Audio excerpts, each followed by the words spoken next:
Este show faz parte da Terceira Terra, um mundo inteiro de podcasts. Acesse terceiraterra.com e conheça nossos outros shows.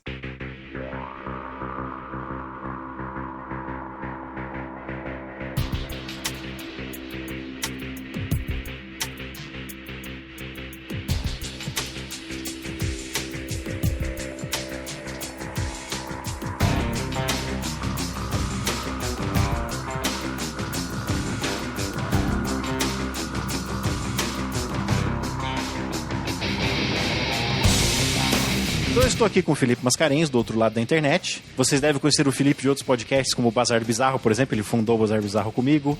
Gravava o Advanced Podcast sobre RPGs velhos. E você já participou de alguns episódios do Voz, já não, Felipe? Vozes, o Games Dirty Talk e o Por Trás da Máscara. O Felipe Mascarenhas é o podcaster da Terceira Terra. Acho que ninguém mais gravou tantos podcasts, né, em termos de variedade. Só você, né, Marcelo? É que eu fundo o podcast, depois eu saio dele, né? É. E eu estou aqui também com o Thiago Naves. Thiago, suas credenciais, por favor. Muito boa tarde, Marcelo. Boa tarde, Felipe. Eu sou um advogado de formação, eu sou um criminalista e há cerca de 5 anos eu passei a empresariar, né, a gerir aí algumas plataformas na internet, e uma dessas plataformas se chama Lar do Consumidor. É um site voltado para cuidar de direitos do consumidor, mas sob uma perspectiva totalmente inovadora. A gente trabalha com informação de alta qualidade. Então, eu realmente me apaixonei pelas inovações da internet e estou seguindo esse caminho desde então. O Thiago está aqui pra gente, junto com o Felipe, para falar. Vocês trabalham... como é que vocês se conhecem? Mais ou menos há uns 20 anos atrás. Nós somos colegas de sala há milênios atrás, no colegial, se é que tem esse nome ainda. Eu também não sei, até eu chamo de seguro de colegial. Eu sei que tem nome. Colegial, é o primário, ensino médio. Sei lá. Ensino médio, né? Então, e eu e o Thiago fizemos parte do mesmo grupo de RPG por pelo menos aí uns 10, 12 anos aí, durante toda a juventude aí, frequentava a minha casa, eu frequento a casa dele, fomos padrinhos de casamento um do outro também. Exatamente. Somos aqueles tipos de amigos de infância que nunca se encontram. Durante 1000 anos e depois quando se encontra parece que foi no dia anterior. O Felipe trabalha no escritório de advocacia também, mas você não é advogado, né, Felipe? Não, eu não trabalho em advocacia, eu trabalho com construção civil, Marcelo. A construção. O meu irmão que é sócio do Thiago, né, nessa empreitada de direito, de consultoria jurídica pela internet. Eu confundi tudo, mas tudo bem. Você bolou o meio de campo aí, mas assim, eu acho que pela pauta que você enviou aí, e eu com minha experiência de empresário e consultor já em outros temas, eu acredito que eu posso trazer essa visão na questão do direito do consumidor do lado da empresa. Né? Algumas discussões aí, acho que eu posso apimentar um pouquinho, sei lá, sendo às vezes um contraponto na discussão. Beleza. Falando em discussão, tanto o Thiago quanto o Felipe estão aqui para nós falarmos sobre direito do consumidor na internet. Quando você compra alguma coisa digital, uma música, um filme, um livro de RPG, né? Ou uma história em quadrinhos, você não está realmente comprando aquilo.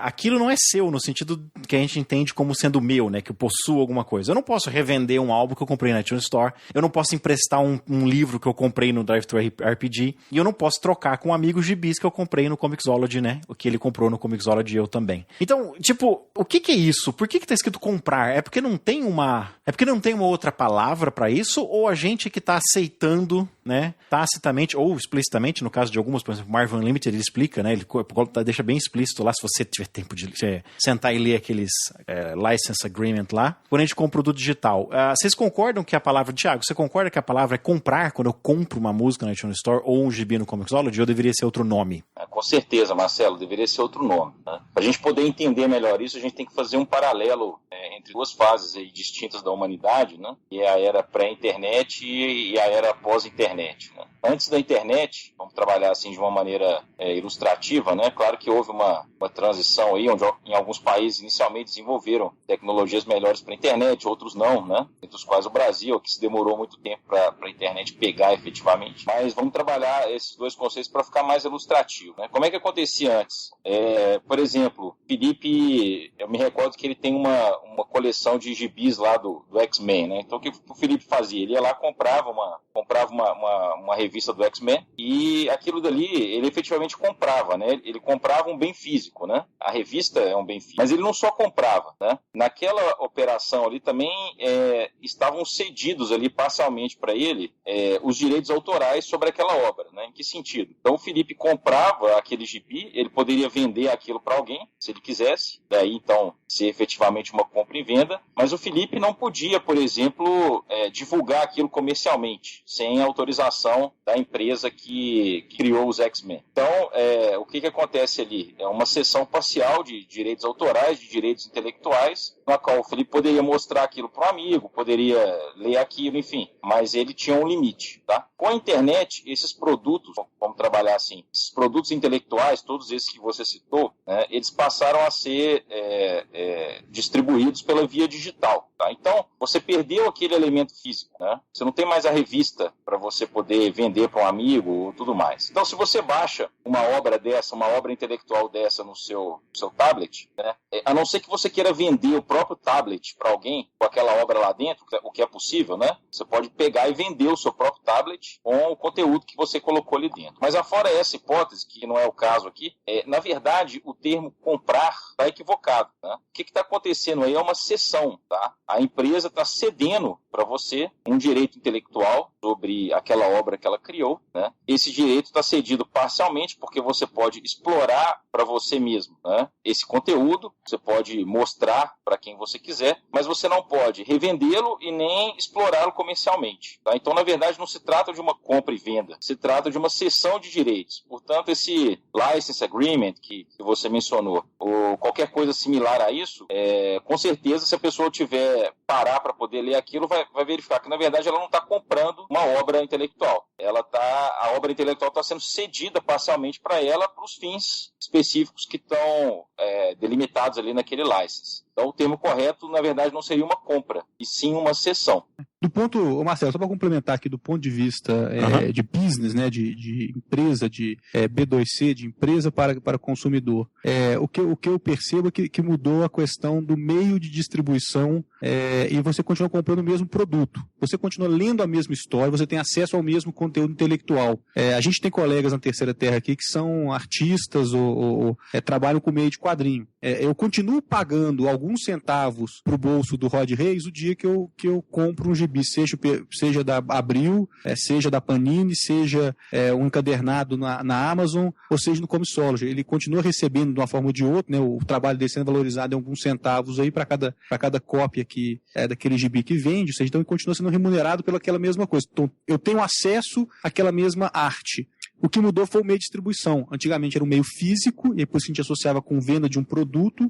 Agora a gente passa, na verdade, a adquirir um direito de acesso através de um serviço. Ou seja, o Comixology é um serviço de acesso a gibi em diversas plataformas. Eu não estou comprando a história em quadrinho. Se eu quiser ler, eu posso ler ela no avião, eu posso ler ela no meu celular, eu posso ler no meu tablet, posso ler no meu computador. Da mesma forma como eu leio em diversas plataformas o mesmo gibi. Às vezes eu vou almoçar, eu estou lendo o gibi no celular, eu acabo de almoçar, eu encerro ele, chego no fim do expediente lá, eu abro meu computador e já está na página que eu estou lendo, né? Já sabe onde que eu parei.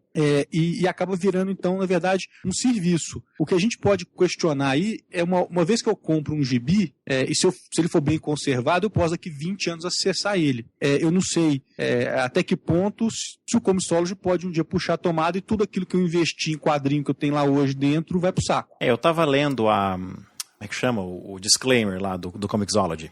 E também do Marvel Unlimited, que eu tenho uma assinatura do Marvel Unlimited. Tá escrito lá explicitamente que você não pode imprimir. Não tá no seu direito, quando eu assinei, né? Você assina um contrato ali, né? Quando você tá, aquele agree que você clica lá, que ninguém lê, né? Aquele next, ok, que você assina. Tem umas coisas engraçadas. Não sei se você já leu aquilo, o da Microsoft é lindo, cara. É proibido o uso na China, sabe, uns lugares assim, ele tem umas... Tem uns que tem, inclusive, piada no meio, né? Os caras põem umas coisas, cada vez o cara tá lendo. Eu acho que... Eu já escutei um caso de um cara que pôs uma espécie de uma promoção, um código de promoção. Se você chegou aqui e leu esse parágrafo, entre no site tal e põe o código tal, você ganha um brinde. Que legal. Tinha uma parada dessa. Então é proibida a impressão. Acho que... Mas você tocou num ponto importante, Felipe. Você tem uma desvantagem muito grande, né? Que é aquilo, como o Thiago falou, não é meu. Eu não estou comprando um produto, eu estou comprando o direito de ver, o direito de ler o gibi, né? Mas não o direito de possuir o gibi. Mas tem essa vantagem, eu fui pra casa dos pais da minha mulher no fim de ano, e aí tinha um iPad lá dando sopa, porque o sobrinho dela e ela ficaram jogando videogame o dia inteiro. Aí eu catei o iPad, baixei o aplicativo do Comixology e li os meus gibis lá, né? Eu baixo os gibis, o Comixology não dá pra ler, que nem o Marvel Unlimited, que você lê em streaming, né? O Comixology você tem que baixar pro coisa. Eu baixei e li. Depois que eu fui embora, eu apaguei o aplicativo, apagou todos os gibis. Só que agora, Thiago, tem uma pegadinha aí, né? Porque se eu tenho esse tablet e eu vendo ele, tá indo o meu login por exemplo, vai com as músicas que eu comprei na iTunes Store. A única maneira desse cara ter acesso, a pessoa que comprou o meu tablet tem acesso, é se ele mantiver a minha conta da iTunes Store para ele ter acesso a essas músicas, né? No instante em que, digamos que eu limpo o aparelho para... Aquilo, digamos assim, a minha responsabilidade seria, se o cara faz alguma coisa com aquelas músicas e está no meu login, mas vendi o tablet, daí, tava com o seu... Como é que isso funciona? Porque aquelas músicas, aqueles gibis, aqueles livros estão sob o meu nome, né? O Drive-Thru RPG, ele te dá... Assim, a partir do momento que você acumula uma biblioteca de alguma coisa, né, associada a um login, eu posso vender o meu login? Né? Até porque o Drive-Thru RPG, por exemplo, ele te dá, nos termos lá da licença, te dá o direito de imprimir quando você compra um PDF. Só que ele sai com uma marca d'água com o seu nome. E aí, Thiago? No caso, se você... são duas hipóteses distintas, né? Se você baixa determinado conteúdo intelectual aí para qualquer plataforma dessas, e esse conteúdo é de acesso restrito, aí não tem problema algum. Por mais que o seu license agreement, que você previamente colocou dizendo que isso daí não poderia ser comercializado, não existiria nenhum controle sobre isso, né? Agora, se esse conteúdo está vinculado a um ID, aí efetivamente, na verdade, essa operação fica inviabilizada, a não ser que você aliene a sua própria identidade. Depois tem que criar outra. Agora, é preciso verificar, nesse caso, se o seu contrato permite que você aliene uma identidade, né? Se isso, eu acredito que em determinados tipos de legislação, não é o caso do Brasil, né? Mas isso pode até ser considerado um ato ilícito em determinado tipo de legislação. Então, se isso fica vinculado à sua identidade como você, pessoa, Marcelo, se não puder ser cedido, né? Vamos tratar o termo cedido, aquilo ali vai ficar contigo em uma outra plataforma que você vier a usar a partir daquele momento, né? Você pode até questionar, assim, também, é lógico que forçar um pouquinho a barra, levantar a bola do direito sucessório. Beleza, eu tenho uma biblioteca de gibis que eu investi algumas centenas de milhares de dólares nela, eu tenho gigantesca, eu morri. O meu filho pode herdar o meu login? Aí sim. É uma outra questão que está associada com isso. Eu acho que depende... Bom, claro que o direito do país onde aquilo está acontecendo é sempre privilégio. Tipo assim, você não pode... O contrato não pode infringir a lei, por exemplo, né? Mas tem um contrato que você faz quando você cria uma conta na iTunes Store, por exemplo, tem umas coisas engraçadas se você ler o contrato lá. Primeiro de tudo, se você troca de um país, digamos que você mora no Japão, isso eu estava vendo uns dilemas de algumas pessoas, alguns americanos que moravam no Japão, tinha uma conta da iTunes Store americana, da iTunes Store japonesa, foram para os Estados Unidos e lá não tinha as coisas que eles compraram lá, nem tudo, né? Os aplicativos e tal. A pessoa tem que manter aquela conta da iTunes Store japonesa para sempre. Inclusive, a própria Serviço de Atendimento ao Consumidor do iTunes, da loja, fala melhor você ficar com a sua conta. Porque, assim, o aplicativo que você comprou lá no Japão, que não tem na iTunes Store americana, ou mesmo se tiver, se você quiser ele vinculado à sua conta americana, você vai ter que comprar ele de novo. Porque ele está vinculado à sua conta japonesa. E mais, a iTunes Store, por exemplo, eu tenho uma conta da iTunes Store, minha mulher tem outra. Nós usamos o mesmo computador. O mesmo computador, ele pode, para o caso específico do serviço do iTunes Match. O iTunes Match é um serviço que é o seguinte, eu pego um CD meu e jogo aqui no computador, eu ripo ele e o próprio iTunes já vê assim, esse CD tem você quer passar ele para o iTunes Match? Ou então eu compro uma música. Eu não preciso baixar a música, ela passa a fazer parte da minha biblioteca. Mas cada computador, ele só pode ter uma associação com o iTunes Match. Porque se eu tenho uma iTunes Match e a mulher tem a outra, né, tem que ser contas separadas. Na prática, a minha mulher não poderia ter acesso às músicas que eu tenho aqui no computador, porque elas são minhas. Ela não poderia estar jogando no celular dela, entendeu? Dela. Exatamente. Até que tem muita discussão nos fóruns da Apple, porque o cara falou o seguinte, olha, a minha conta é familiar. Eu preciso sincronizar o iTunes Match com minhas filhas e minha mulher. Aí a resposta da Apple é o seguinte, então usa o mesmo login, porque a iTunes Match é individual, né? E aconteceu uma vez comigo na Audible, e eu tenho um livro da Audible que eu comprei, né? Eu comprei, claro, o direito de ler o livro, né? Eu não tenho a propriedade, como o Thiago já explicou muito bem. Por causa de problemas de a autora trocou de editor, uma coisa assim, esse livro já não está mais disponível para assinantes da Audible que acessam pelo Brasil. Que nem tem TV a cabo, por exemplo, né? Certos canais têm certos programas, então você não pode ver no Brasil, porque o canal que está no Brasil, que é o dono do programa, vendeu lá nos Estados Unidos. Às vezes o canal original que fez uma série nos Estados Unidos é a Warner, e essa série passa no Sony aqui, aí muda qualquer coisa de... Warner agora vai passar essa série, mas então suspendeu o contrato da Sony, tem essas... aí você fica sem ver alguma coisa. NBC, ABC, que a gente nem sabe que existe, né? Essas geradoras de conteúdo nos Estados Unidos, a gente mal tem noção do que é isso aqui, e elas são concorrentes lá, às vezes as séries passam em canais, mesmo canal aqui, e lá fora são séries concorrentes. Não, e às vezes, digamos assim, o canal Universal, por exemplo, no Brasil, não tem nenhum contrato com Netflix, mas a Fox americana, no caso do Netflix seria o Hulu, né? A Fox, sei lá, vou inventar aqui um exemplo, que eu sei o que aconteceu com o Hulu. Então, o canal Universal, ele passa aqui no Brasil séries da Fox. A Fox faz um contrato com a Netflix nos Estados Unidos para passar as séries da Fox. Só que as séries da Fox no Brasil estão pelo Universal. O Universal não tem contrato com a Netflix, o brasileiro não assiste essa série. Só o americano. Ou se você tem aquele aplicativozinho do Chrome que permite que você... É um VPN, eu acho, né? Que permite que você veja... Não, na verdade, ele faz uma máscara de IP, né? Tá. Ele acha que está sendo nos Estados Unidos. Então, eu tenho essa música, por exemplo, Thiago. Essa música não. Esse livro, esse audiobook, que eu tenho, tá na minha conta. E eu descobri que ele não existe mais. Ele não pode ser mais comercializado no Brasil, porque eu sugeri para um amigo meu, ele falou, Marcelo, não tem. Eu falei, caramba. Aí eu acessei usando um VPN, entrei na Audible e tava lá. Na Audible americana, se eu entro como se eu fosse americano, meu IP americano, está lá. Eu desligo o VPN, some. Fala que não pode ser mais comercializado, se eu procuro, né? Não pode ser mais comercializado para por causa de problemas de direito autoral e não sei o quê. Direito autoral não, de licença. Eu tenho esse livro na minha conta ainda. O que eu achei muito engraçado. A Audible não removeu da minha conta. Eu imagino até que daria uma dor de cabeça legal muito grande se eles removessem uma coisa pela qual eu paguei. Mas tem o problema que o Felipe falou. E se o Comixology amanhã fecha as portas? E aí? Se o Comixology resolve, a partir de amanhã, brigou com a Marvel, eu tenho aqui, sei lá, algumas centenas de dólares em gibis da Marvel, eu não tenho mais acesso aí. Ferrou. Isso aí é o seguinte, né? A partir do momento no qual o consumidor, né, a gente está tratando aqui de pessoas que moram no Brasil, né? A partir do momento no qual o consumidor ele opta por fazer esse tipo de contrato, né?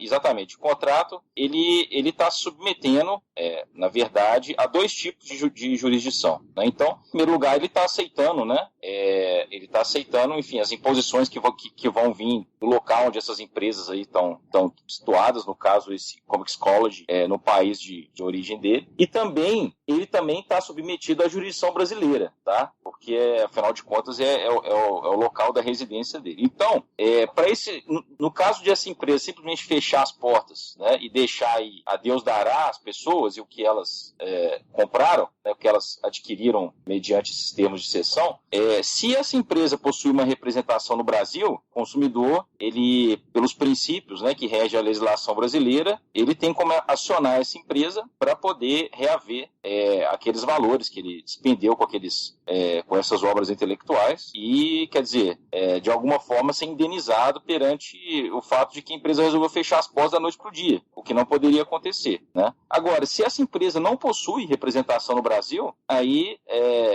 tem-se que a pessoa assumiu o risco, né, de fazer uma negociação com uma empresa totalmente estrangeira e, diante desse fato, o consumidor efetivamente vai ficar sem nada. A não ser que ele tenha meios legais que vale a pena para ele acionar a empresa no país de origem dela. Então, vou tentar um exemplo mais realista um pouquinho, então.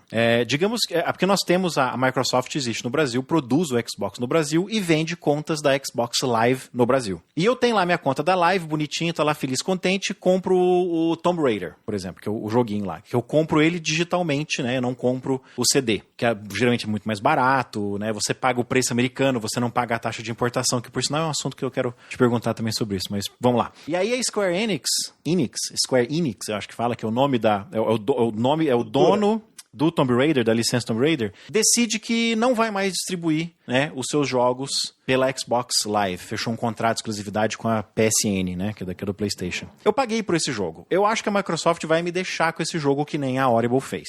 Mas e se ela não deixar? E se ela apagar do meu HD ou da minha conta esse jogo porque a Square Enix não permite mais o uso do jogo no Xbox? Existe no Brasil. Só um adendo aí. Acho que o primeiro ponto é dificilmente ela vai apagar do seu HD. Talvez você não consiga baixá-lo de novo se você precisar. É uma questão operacional isso aí. Eu acho se ela for no seu HD e apagar o jogo que você comprou legalmente, é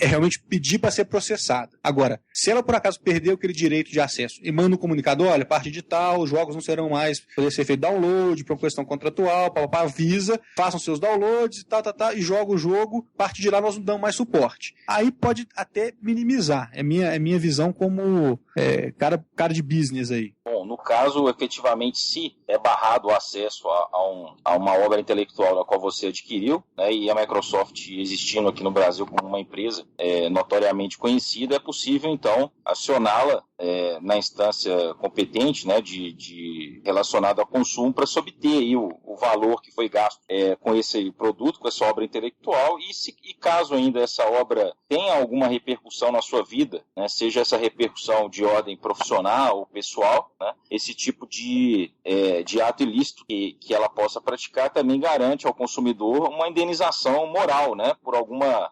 por exemplo, se um aplicativo que você teve cedido para você e você usa para a sua vida profissional, então você precisa desse aplicativo para conseguir manter a sua empresa efetivamente lucrando, né? Então, nesse caso, a Microsoft teria que indenizar esses lucros que você perdeu na sua profissão. E daí, sucessivamente, são milhões de hipóteses, mas a diretriz básica é essa. Isso é legal saber.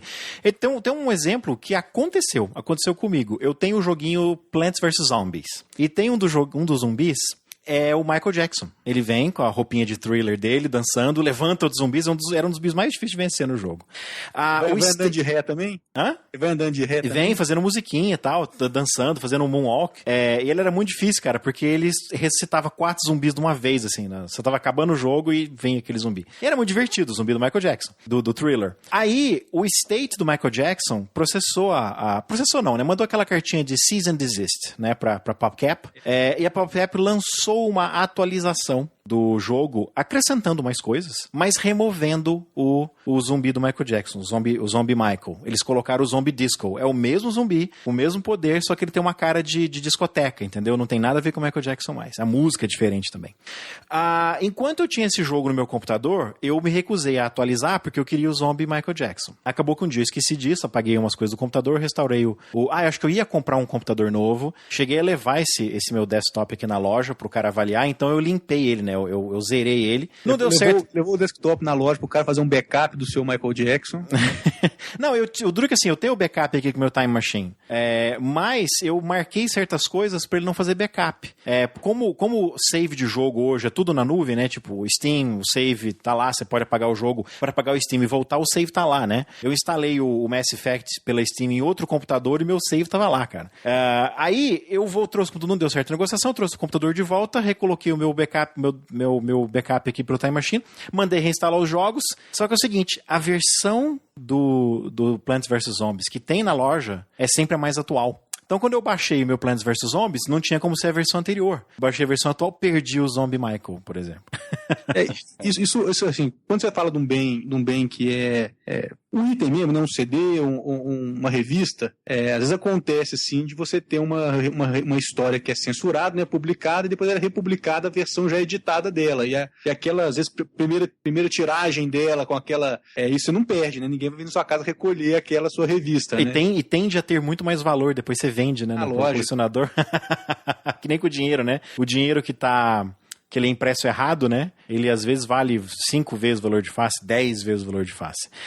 Então, quer dizer que depende muito, Thiago, de onde está essa empresa onde eu comprei o serviço. E aí entra uma coisa interessante, que é essa internacionalização do comércio. Hoje, eu vou te perguntar sobre isso, então se tem uma coisa parecida no Brasil.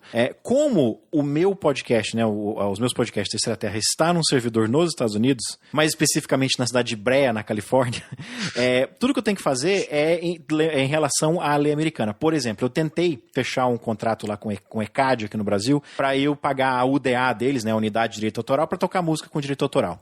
E eles não puderam aceitar o meu pedido, porque, primeiro de tudo, eu preciso recolher a documentação. Recolher não, tem que pegar a documentação do ECAD, assinar tudo com o escritório do ECAD na cidade em que está meu servidor. Não é aqui em Ribeirão Preto. Eu fui lá no ECAD aqui em Ribeirão Preto, não pode. O seu servidor tem em São Paulo, você tem que fazer tudo em São Paulo. Eles viram lá pelo meu IP tudo que o meu servidor estava nos Estados Unidos. Então eu não estou enquadrado na lei de direito autoral brasileira. Aí eu descobri que nos Estados Unidos você tem umas 3 associações que fazem isso, fechei um contrato com a BMI, pago é mais ou menos a mesma coisa. A diferença é que, ao invés de eu pagar por mês, eu pago por ano. É o mesmo procedimento. Eu tenho que mandar uma planilha com todas as músicas que eu toquei, quantas vezes eu toquei a música. E fica mais ou menos elas por elas, o valor, assim, fica mais ou menos elas por elas, o valor que me custa por ano. Mas aí eu sigo, então, eu estou sob a legislação americana. Até certo ponto, né? Porque, por exemplo, sei lá, eu vou dar um exemplo bem extremo, assim, pra ficar fácil, da gente discutir.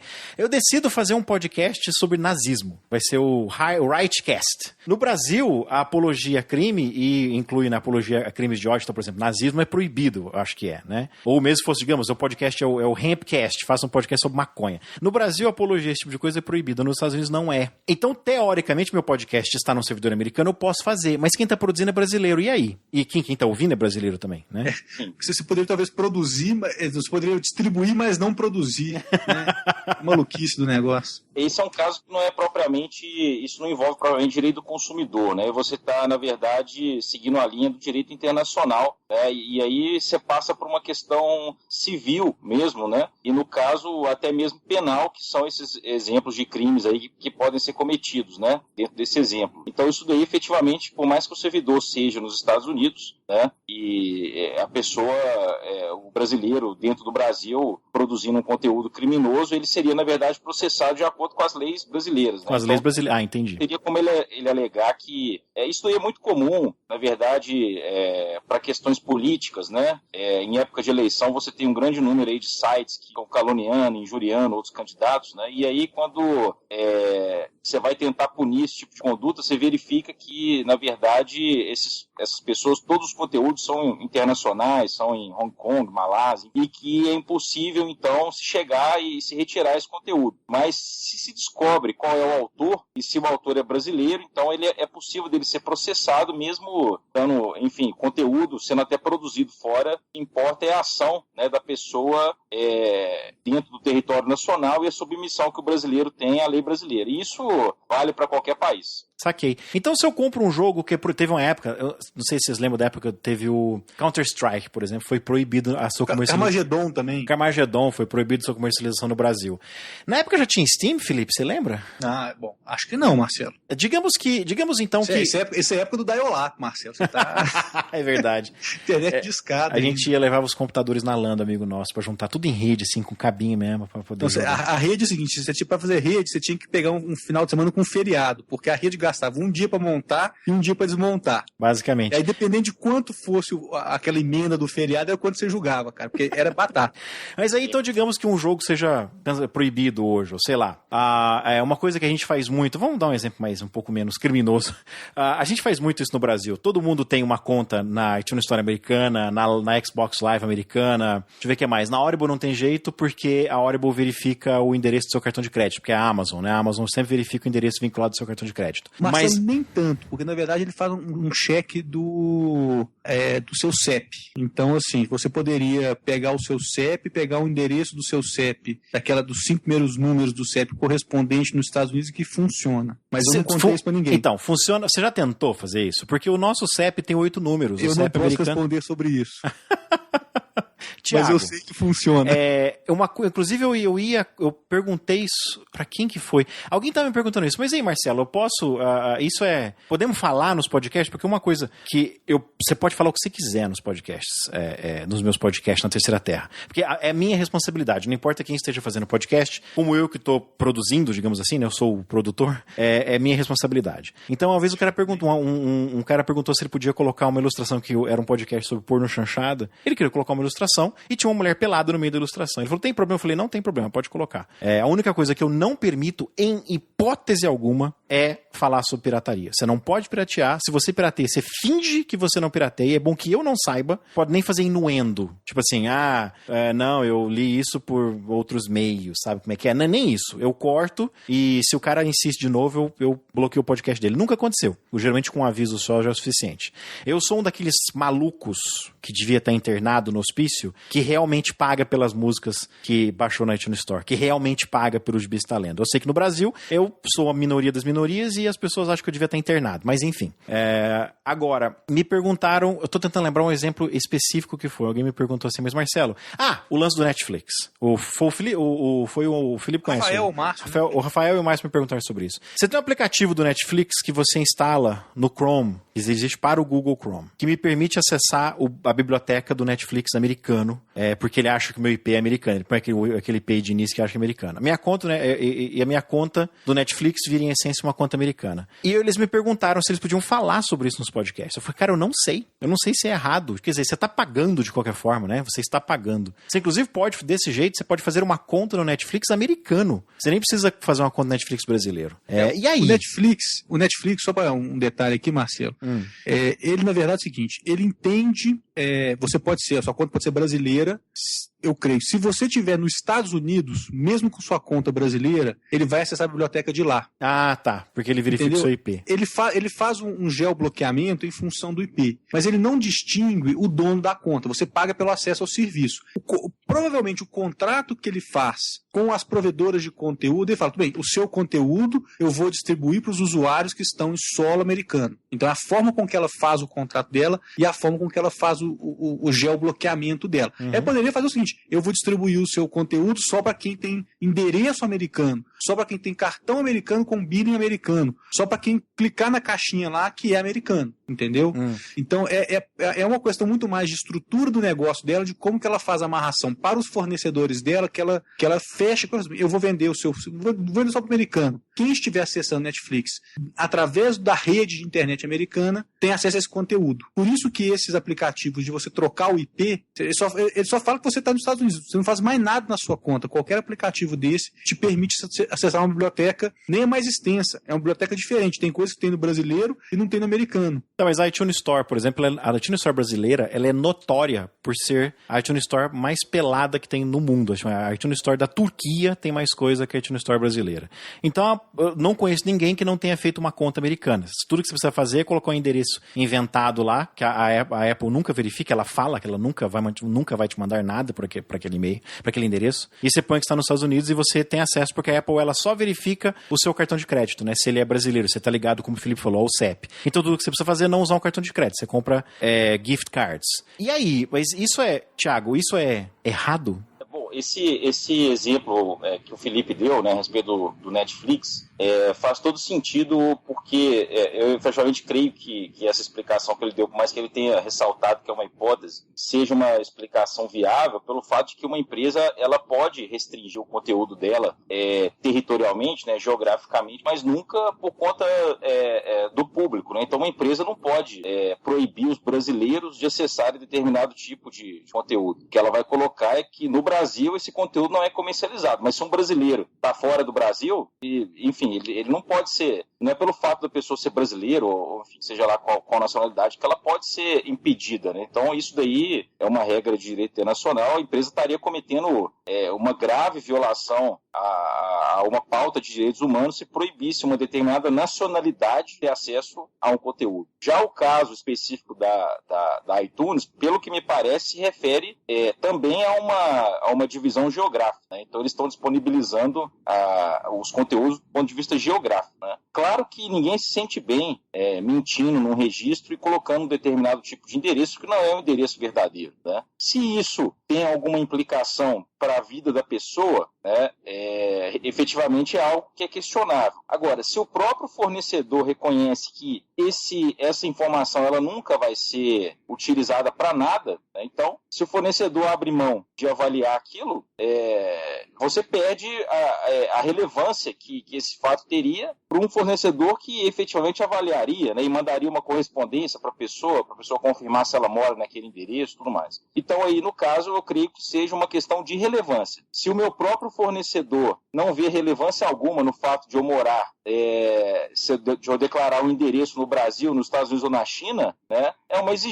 exigência que não tem relevância para aquele contrato. Então, a partir daí, com a aquiescência do fornecedor, não existe ato ilícito algum. Sabe que é desconfortável, né? O melhor seria proceder como Netflix, que simplesmente faz uma distinção geográfica e não interfere. Então, se eu sou brasileiro, mas eu estou passando uma temporada nos Estados Unidos, eu tenho acesso ao conteúdo americano e vice-versa. Sabe que você me tira um peso da consciência, né? Eu já só para acrescentar uma coisa, eu já assinei um serviço uma vez, eu não consigo lembrar o que é agora. Eu já assinei um serviço uma vez que uma das exigências para completar o cadastro era eu escanear um comprovante de endereço. Era um serviço americano, mas ele pedia um comprovante de endereço. Não tinha problema de ser no Brasil, ele não tinha esse problema, ele só queria um comprovante de endereço e um statement do banco lá para dizer que você tinha conta realmente naquele país. Foi algum serviço, foi um desses de afiliados que eu tenho, né, que tem os banners dos afiliados lá, acho que Book Depository, uma coisa assim, ou a Amazon, que, né, se a pessoa compra alguma coisa através daquele banner, a Terceira Terra ganha 5%. Foi um deles porque eles precisavam do statement de que eles estavam fornecendo um serviço para o non-US citizen, porque senão eles teriam que pagar e aí, para eu provar que eu não era americano, né, para me livrar do como é que chama? De não pagar impostos, assim, ó. Coloca o seu número. Cacete, o número daquele imposto lá é o EVA. Isso, exatamente. Coloca o seu número aqui pra gente cobrar o EVA. Se você não tiver, nos mande através desse link aqui um bank statement, um comprovante de endereço para dizer que você é americano, porque aí você não tem que pagar o EVA e nós também não. Acho que foi o do coisinho da Audible, não tenho certeza agora o que foi. Mas você tira um peso da minha consciência, Thiago, porque eu assino um serviço de vídeo, que nem o Netflix, que você assiste filme e série à la carte, que é o Hulu, que ele só existe nos Estados Unidos. Quando você faz o cadastro, ele não pede nada. É login e senha. Não precisa pôr endereço, não precisa pôr porcaria nenhuma. Você pode logar com a sua conta do Facebook, se você quiser. E ele aceitou meu cartão de crédito brasileiro. Ele exige um cartão de crédito internacional, mas ele aceitou meu cartão de crédito com endereço brasileiro. Eu só não consigo acessar se o meu VPN estiver desligado. Meu VPN está ligado, eu consigo acessar. Então, quer dizer, eu não estou fazendo nada de errado. No fundo, que essa empresa ela está territorialmente ela está restringindo o conteúdo dela ao território americano, tá certo? Então, se você estivesse nos Estados Unidos, você estaria tendo acesso. Então, essa empresa, na verdade, ela não proibiu você, Marcelo, que é brasileiro, de acessar o conteúdo dela, o que seria uma aberração, né? Então, realmente não há problema algum. Isso é uma grande diferença, que muita gente que não tem contato com o direito... Só colocar uma pimentinha aqui. O que acontece? Imagina só, a gente sabe, ou pelo menos antigamente era mais frequente isso, as questões de time to market, de filme, DVD e tudo mais em relação ao Brasil e Estados Unidos, né? Filme lá saía antes, aqui por questão de dublagem, tradução, demorava um pouquinho mais para sair. Muitas vezes saía o DVD lá, o filme, antes de sair o cinema aqui. Hoje esses tempos estão praticamente simultâneos. Mas imagina, por razão qualquer, você tem a Paramount lá que lançou um filme nos Estados Unidos, ele vai passar só daqui 6 meses no Brasil. E nesse tempo esse filme já foi distribuído para DVD e já está passando Netflix americano, tá? E ela faz um acordo qualquer com o Netflix, que como ela tem esse modelo de trabalho, ela não quer que os filmes dela sejam distribuídos no mercado brasileiro, porque senão o brasileiro não vai no cinema ver o filme dela, tá?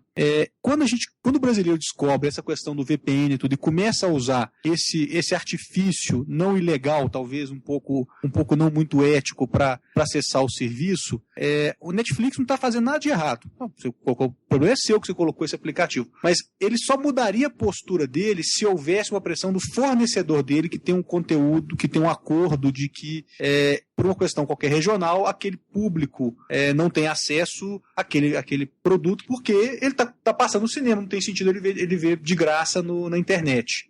Então a questão aí tem o elemento do fornecedor, uma vez que o Netflix ele é um intermediário da distribuição. Então, mas aí vira uma relação de bloqueios. Então, mas aí vira uma relação de negócio e não tem nada a ver com o direito do consumidor, né? Sim, então assim, o Netflix só mudaria a postura dele em relação ao consumidor se houvesse uma pressão do cara que contratou o Netflix para distribuir o conteúdo dele. Uhum.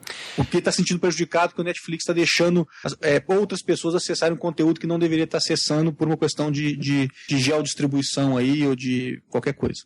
Agora, o Thiago fez uma distinção muito importante. Quem não tem muito contato com leis ou com direito, eu fiz faculdade na Unesp de Franca, então no andar de cima era o direito e no andar de baixo era a história, a faculdade que eu fiz. Então eu acabei tendo contato com muita gente.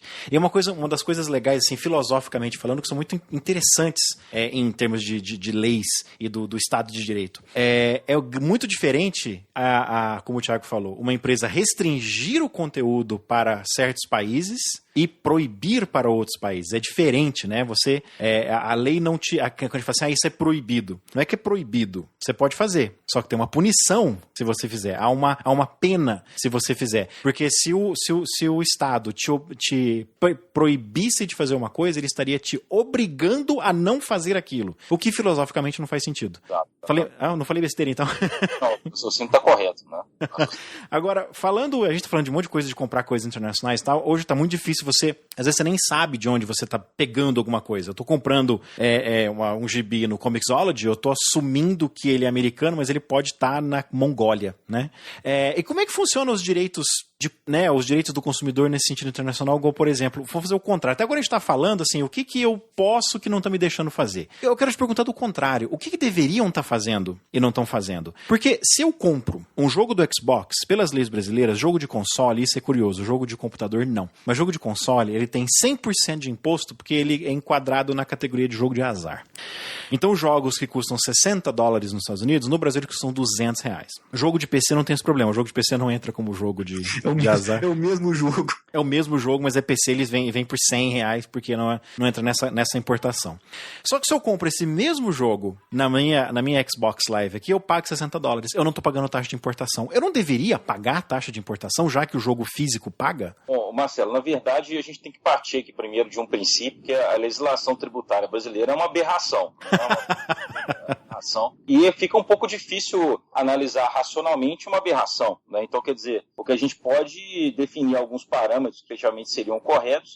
O primeiro deles é o seguinte, o jogo de console ser considerado um jogo de azar é uma aberração por si só, né? Quer dizer, não precisa de dizer mais nada, né, referente a esse ponto, né? Como que isso pode ser considerado um jogo de azar, né? Na verdade, a legislação não está... Isso pode. Algum deputado lá do Piauí, não sei da onde, achou por bem falar que era isso e assinaram um papel que fala que é. Então, a história é essa. Long story short, é isso aí. Normalmente a legislação brasileira é branda, a legislação tributária é branda com relação à cessão, né? Vamos tratar de um termo mais genérico, comércio de obras intelectuais, né? Então, isso acontece primordialmente com os livros, né? Os livros não pagam impostos de importação. E, no caso, todos esses itens, como na verdade não existe, né? A legislação é arcaica, primitiva, deficitária, né? Como na verdade não existe uma regulamentação específica sobre isso, você parte para uma analogia com uma obra intelectual que é o livro, né? E escapa então da tributação. Agora, fica difícil compreender isso diante dessa exigência, por exemplo, do 100% de imposto para o jogo de console, né? Então, não é que dê para que essa explicação seja redondinha, né? Mas considerando que se trata de uma legislação arcaica e partindo desse princípio, né, que é possível aplicar analogia para esse tipo de situação, então você tem efetivamente uma legislação mais branda para comércio, né, de obras intelectuais, então que permite que o consumidor escape do pagamento de tributos quando está adquirindo então essas obras pela internet. Uma coisa similar acontece quando você compra, você vai importar aí, a gente já passou muito por isso, né, Marcelo? Jogos de RPG. O formato de distribuição é um livro, mas ele conceitualmente ele é um jogo. Brinquedo. É um brinquedo. Só que ele é formato de livro. É um livro que você brinca com ele, não necessariamente manuseando, mas ele poderia ser caracterizado dessa outra forma, né? E a gente sabe que a legislação brasileira para importação exime aí qualquer importação de material impresso de pagar taxa de importação, né? Por uma questão qualquer de negócio, né? A Wizards, a Wizards of the Coast, todos os produtos que ela faz, por ela ser uma editora, eles saem carimbados com aquele ISBN, né? Que é aquele código de 13 dígitos ou 9 dígitos internacional para classificar livro. Inclusive, sets de dado, miniatura que eles vendem. Então a gente descobriu que você poderia importar miniatura, que é muito mais brinquedo do que qualquer outra coisa. É verdade. Importar pela Amazon isso, passar... E ele sai declarado como livro e o produto ele tem um ISBN e a regra se tem ISBN, é livro, é impresso, não paga imposto. Né? A gente, descobriu essa brecha aí também na aberração que é a nossa legislação tributária. Né? Sabe que lembrei de um exemplo aqui, de uma coisa que o Thiago falou. Você compra um serviço, né? Não é uma compra, né? Eu não estou comprando por um produto, eu estou comprando por um serviço. Não é um serviço de assinatura porque eu não pago regularmente. Eu pago uma vez só por aquele gibi, uma vez só por aquele livro, uma vez só por aquele jogo. Mas eu estou comprando o direito de usá-lo, não estou comprando a propriedade intelectual, né? Tem algumas coisas, como por exemplo, eu comprei recentemente um DVD, um Blu-ray, que vem com um código lá chamado Ultraviolet, que você ganha a versão digital dele. Só que ele tem prazo, você tem que... Dentro de um ano você tem que ativar essa licença. Você ganha uma versão. Você pode baixar para o seu iTunes, pode criar uma conta no Ultraviolet, tem outras coisas que você pode fazer. Você ganha uma cópia digital junto. Eu não posso confirmar isso, porque eu não achei isso por fontes independentes, mas eu acho que os gibis da Marvel comprados na banca, você tem um código lá dentro também, na primeira página, que se você usar aquele código, você baixa... Tem. Eu não sei se são todos, mas então os impressos tem. Você ganha a versão digital no site da Marvel, né? Você tem até um ano também para ativar esse código, né? Eu não sei se ele funciona no Comixology ou só no Marvel, no aplicativo da Marvel, mas eu sei que tem. Videogames são notórios por terem começado com isso. Eu compro uma versão single player do joguinho, ele vem a versão multiplayer, que é uma licença separada que você tem que pagar para ativar. Aí entra o problema. Eu já ouvi essa discussão em podcasts americanos, mas falando de lei americana, eu quero saber o que o Thiago acha disso. Eu vendo esse jogo, eu vendo esse gibi, eu vendo esse Blu-ray. O que acontece com a parte digital? Porque ela estava associada àquele item, mas ela é minha, eu já baixei. Bom, no caso, se você já baixou e ela está associada, então a sua senha vai equivaler à sua conta, né?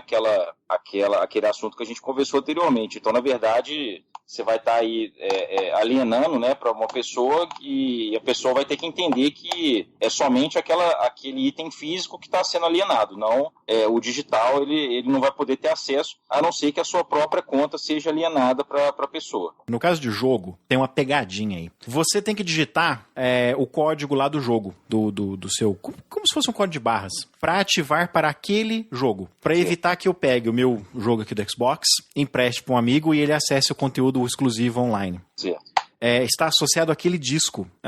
E nos Estados Unidos está tendo muita discussão porque as empresas estão fazendo isso para matar o mercado de usados. O mercado de videogame usado nos Estados Unidos é muito grande. Os jogos a $60, muito pouca gente compra. Ou espera 6 meses para cair o preço, ou vai e compra usado. GameStop, por exemplo, é uma grande empresa que vende por telefone, vende pela internet, vende para tudo quanto é lado, tem loja, notoriamente por só vender jogos usados. E eles não estavam conseguindo vender certos jogos, da EA, por exemplo, né, que é a Electronic Arts, que é uma das maiores empresas de games nos Estados Unidos. Por causa disso, aquele jogo eu não posso passar para frente, aquele disco eu não posso passar para frente, porque se eu tiver o conteúdo online, ele fica, o meu login, né, o meu perfil fica associado àquele disco, né, fica associado ao meu perfil e eu não consigo revender aquilo.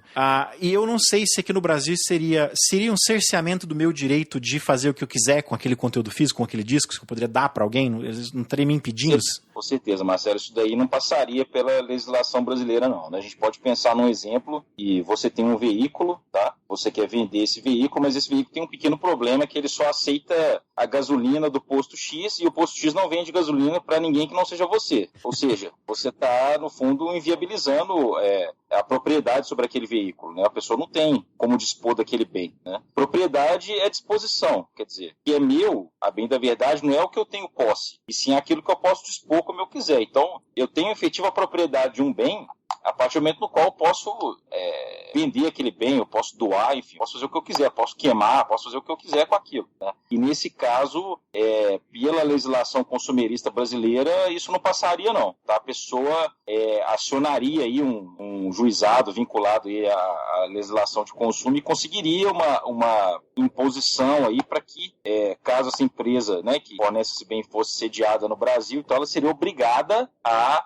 disponibilizar um novo código para a pessoa que comprasse aquele bem das minhas mãos. Saquei. O Marcelo, Thiago, mas eu comentei lá atrás que está mudando um pouquinho a questão de eu comprei um jogo para, na verdade, eu tenho um serviço de acesso a um conteúdo, né? E aí quando você muda de produto para serviço, serviço tem uma característica intrínseca nele que ele não é estocável, ele é perecível e ele não uma vez que ele não é estocável, ele não é revendável o serviço, né? Então, acho que a gente está passando por essa mudança aí de paradigma de entender que o conteúdo que nós estamos comprando, né, que nós estamos adquirindo, esse direito de acesso, muitas vezes a gente está assinando ou pagando por um direito ou um serviço que nos permite acessar um conteúdo. Que é a mesma coisa, eu comprei um jogo eletrônico, você pagou os mesmos $60, só que você pagou a mídia física, então eu quero vender a mídia física. Mas se um jogo que eu comprei direto na live, paguei os mesmos $60, poucas pessoas estão questionando se eu posso vender ou não esse jogo. E está claro que você contratou um serviço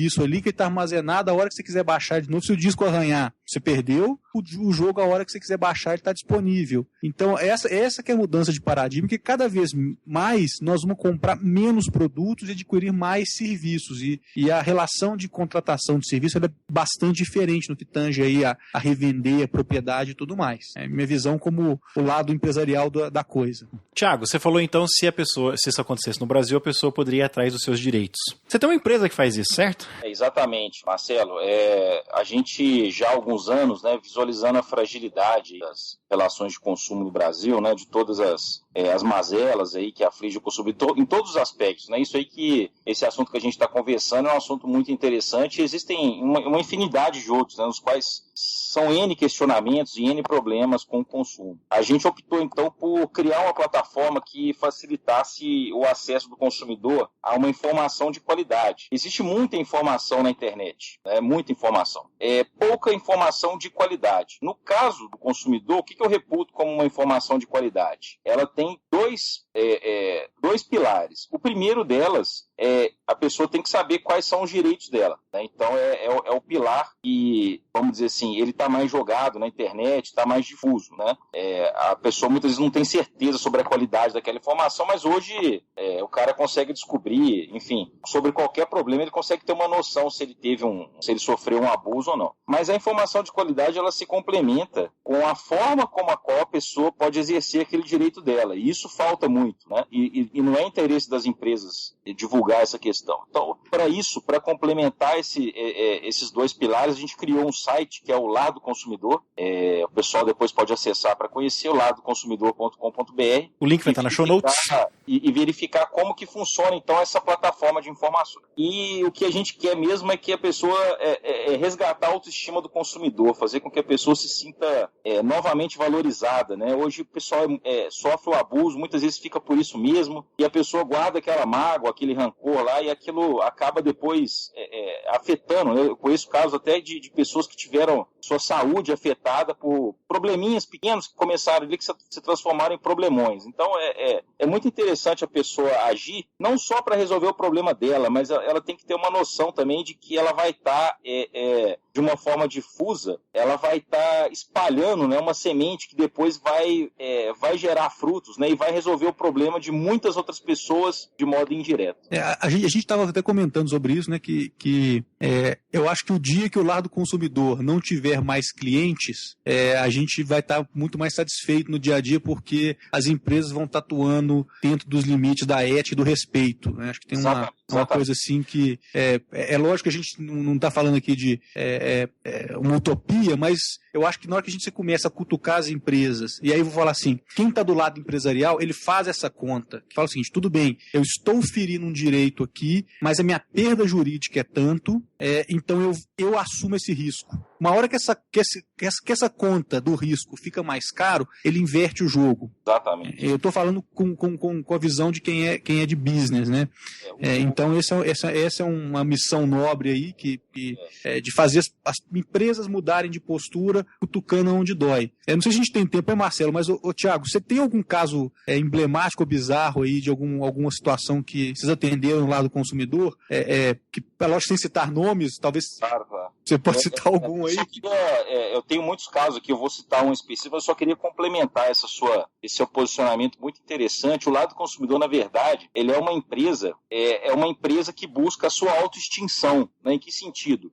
Todas as empresas aí, na verdade, elas querem existir para sempre, né? Dominar o mercado e tudo mais. O lado do consumidor, não. O plano final dele é que ele se extinga, né? Dentro exatamente disso que você falou. Quando ele obtiver o máximo sucesso dele, ele vai estar se acabando, né? Que é quando efetivamente as relações de consumo elas se tornarem relações efetivamente corretas e honestas. Né? Então, nesse ponto, não vai ter mais razão para existir a empresa, que vai ser exatamente o ápice dela. Né? Então, é um dado muito interessante. Eu tive um caso recente... sim? Quer dizer que, como alguém que já precisou de um advogado por causa de um serviço mal feito, eu sei como é que é difícil encontrar consulta especializada. É difícil encontrar alguém que saiba do assunto e que não quebre o banco na hora de contratar o serviço. Então, esse tipo do serviço que o Lar do Consumidor presta, que eu acho que é muito legal. É um dos muitos motivos de eu estar gravando isso com vocês, porque eu quero divulgar isso para os ouvintes, porque eu tenho certeza que tem muito ouvinte por aí que deve ter precisado de uma consultoria legal no passado e não achou. Se tem um povo que consome, que tem relação de consumo, compra digital, compra eletrônica, submarino, assina TV a cabo, problema de internet. Eu disse um colega nosso postando lá que estava não sei quantos dias sem internet. Eu falei assim, procura seus direitos lá, o link está aqui, ó. Se informa, porque isso não pode ficar desse jeito. Você está pagando um serviço, e se você reclamar muito, eles vão lá te dar um desconto de 2 dias de serviço não prestado. Pô, mas o cara trabalha em casa com internet. Uhum. Né? Tem uma série de coisas aí que tem que estar realmente em voga, né? Bom, Thiago, dá um exemplo pra gente. Conta um caso pra gente. Um caso recente, né, de uma pessoa que tinha que viajar para poder participar de um evento internacional na cidade de Las Vegas. E aí essa pessoa, ela foi embarcar, né? E ela estava viajando 3 dias antes, tá, do evento. E aí então ela foi embarcar, a empresa preteriu ela no embarque, enfim, aquele rolo todo que vocês conhecem. E aí, depois de horas e horas esperando, a pessoa teve que voltar para casa, o voo foi remarcado para o dia seguinte, e aí a pessoa volta no dia seguinte, mais problemas, mais confusão.